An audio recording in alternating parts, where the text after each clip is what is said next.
My stepmom gave away my PlayStation because, in her words, I was too old to play with video games. She did this in my own house, the house my father left to me, the house she was living in, the house she had slowly come to believe was hers. She was wrong. And as she was planning her wedding to her new boyfriend, I decided to give her a present she would never ever forget. A gift that would teach her a permanent lesson about the difference between what is yours and what is mine. If you believe that some lines should never ever be crossed, and that poetic justice is the best kind of justice, then hit that subscribe button right now. Like this video, because you are about to witness a masterclass in patience, planning, and a revenge plot so perfectly executed. It's almost a work of art. Let's dive in. This story really begins with heartbreak. 5 years ago, my world cracked down the middle when my mom died. She had ovarian cancer, and she was only 55 years old.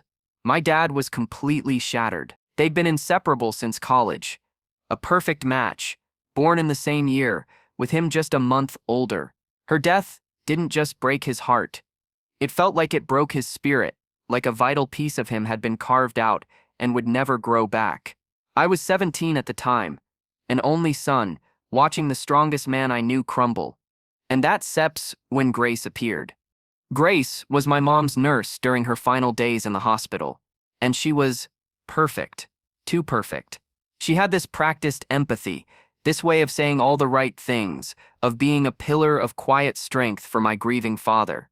After Mom passed, Grace became his professional comforter. I was old enough to see it, to feel it in my gut. A cold, calculating performance. I could sense her sizing up our family, our home, my father's vulnerability. She was like a predator that could smell a wounded animal from a mile away. But I was just a kid, about to head off to college on a full-ride scholarship. What could I do? It was my dad's life, his grief. For a year, my dad mourned, and for that year, Grace played the long game.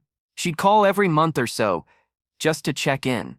Each call was a probe, a little test to see if the coast was clear, to see if he was ready for her to sink her hooks in. And after exactly 1 year, the gloves came off.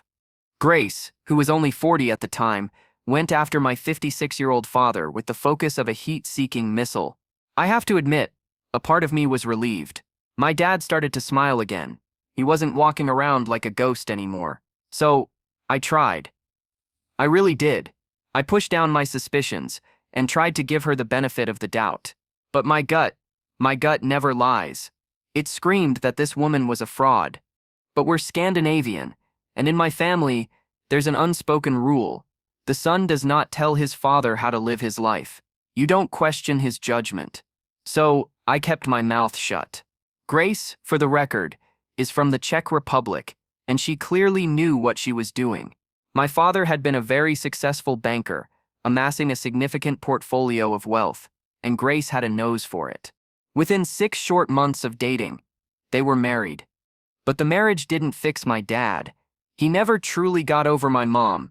It was like he had given Grace his company, but his heart was buried with my mother, and his health, already fragile from the grief, began to fade fast. He was only 57, but he looked and moved like a man 20 years older. One day, he called me to his study. He looked me straight in the eye, his voice thin but firm. "Boy," he said, "what do you need to set you up in this life?" The question hit me like a physical blow. And I shook my head. "Dad, I don't need anything. I'm a man. I can take care of myself. What are you even talking about? You're going to be around for decades." I reminded him that I had a full-ride scholarship, that he didn't need to worry about me. I told him to think about his sisters, my aunts, and my cousins. He was gone a year later. He was 59. The thought, of course, crossed my mind. The classic Hollywood movie plot. Did the nurse wife poison him? Did she manipulate him into signing everything over? Honestly, I don't think so. My other relatives, who disliked Grace as much as I did, all agreed my dad died of a broken heart. Her death was the initial wound, and his grief was the slow-acting poison that followed. Grace didn't have to kill him. She just had to wait. The will reading was an interesting affair. My dad, bless his generous heart, left small endowments to his sisters and their children. He left me a sum of several tens of thousands of dollars, which he gave me despite my protests.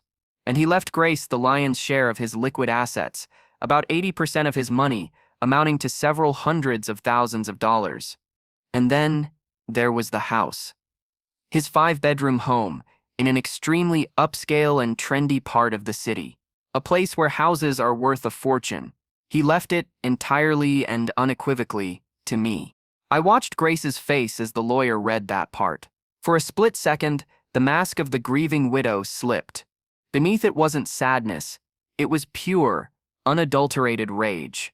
A flash of lightning in her eyes before she smoothed her features back into a somber portrait of sorrow. She was furious. She had the cash, but she didn't get the crown jewel, and she knew it. In the first few months that followed, something truly nauseating happened. Grace, my dad's widow, my stepmom, started testing the waters with me. Little comments, lingering touches, suggestive glances. It was grotesque. I was 22 years old.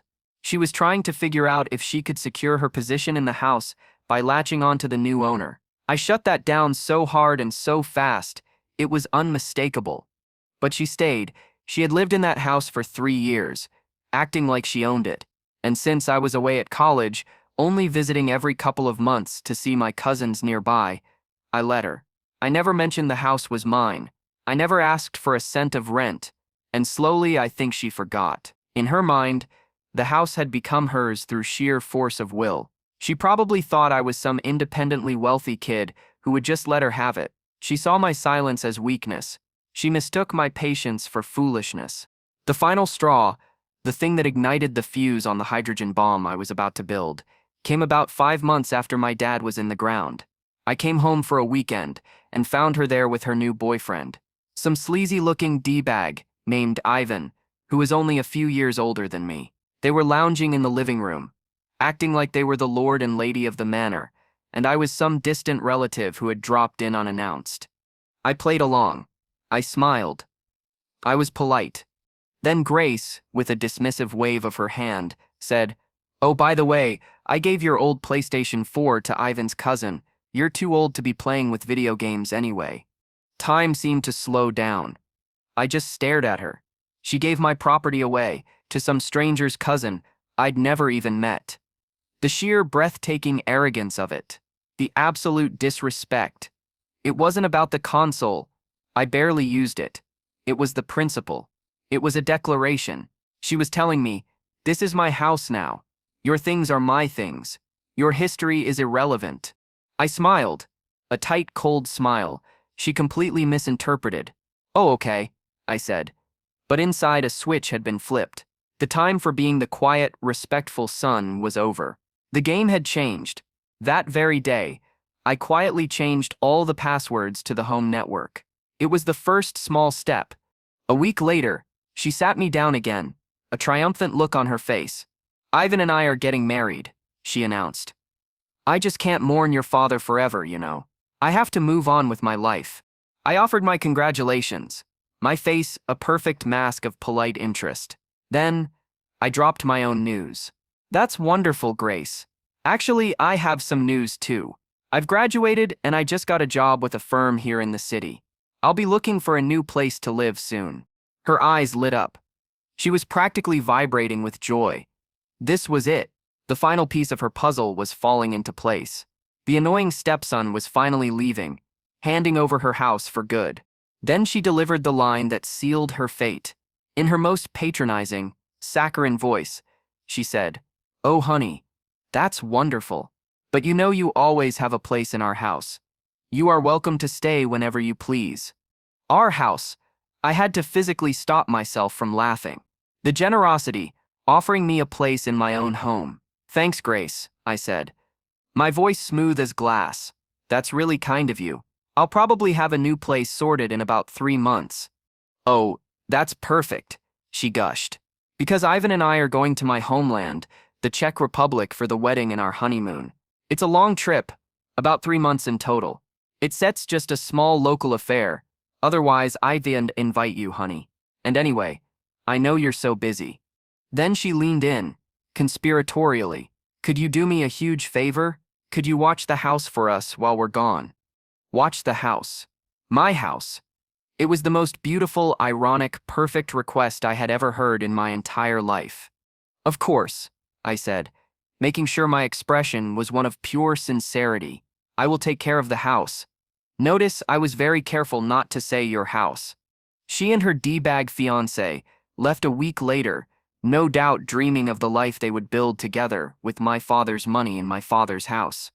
The moment their car was out of the driveway, I went to work. Phase 1 was total eradication. I hired a team of professional movers. They boxed up every single thing that belonged to Grace and Ivan. Every piece of furniture she'd bought, every tacky piece of art, every item of clothing, all of it. I kept only the furniture that had belonged to my parents, the things that held actual memories. Everything else was packed, cataloged, and moved into a climate-controlled storage unit. I even paid for 4 months of storage in advance, a whole month longer than her trip. I was being generous after all. Phase 2 was security. I had a locksmith change every single lock on the property. The front door, the back door, the garage, even the garden shed, every key she owned was now a useless piece of metal. Phase 3 was the masterstroke. I immediately put out advertisements on several high-end rental websites. It was, as I said, an amazing furnished house with fantastic views in a prime location. Within days, I was inundated with offers. I carefully vetted the applicants and chose a wonderful young family, a barrister, his school teacher wife, and their 2 preteen children. They were the picture of stability and respectability. They signed a 1-year lease, paid the first and last month's rent up front, and moved in the following week. I gave them the contact information for my lawyer, the same lawyer my dad had used for decades, and warned them. Just so you know, I said, my stepmother is under the delusion that this is her house. When she returns, she will likely cause a scene. Please, do not engage. Just call this number. With the house secured, rented, and generating a massive income, I found a great apartment for myself near my new job. 3 months later, Grace and her new husband returned from their honeymoon, tanned and smiling, ready to start their new life in their house. I can only imagine the scene. The key not working in the lock, the confusion turning to panic, ringing the doorbell, and seeing a strange family answer. The shrieking, the threats, the righteous indignation, but it all came to nothing. My lawyer, armed with the deed, the will, and the signed lease agreement, shut her down completely. I never had to see or speak to her garbage face again. From what I heard, she and her trash husband left the country. They're probably burning through my dad's money like it's an infinite resource. It won't last. Chavs who get a taste of the good life rarely make it last. Soon enough, she'll be hunting for her next lonely, broken-hearted man to exploit. As for me, the rental income from the house is so substantial I could quit my job if I wanted to. But I love my job. The money helps me pay for my cousin's college education. And a few months ago, in a restaurant I frequent after work, I met the most amazing woman. We've been dating for 6 months now, and we're engaged to be married. I moved into a larger apartment to be with her. My life is full. And you know, the funny thing is, I bought myself a new PS4. It wasn't about the object. It was never about the object. It was about respect. It wasn't for Grace to give away. You don't give away other people's things. You only have the right to give away your own things. Which is exactly why I kicked her out of my house. Because it's mine, and I decide who stays. She just happened to receive her eviction notice as a wedding gift.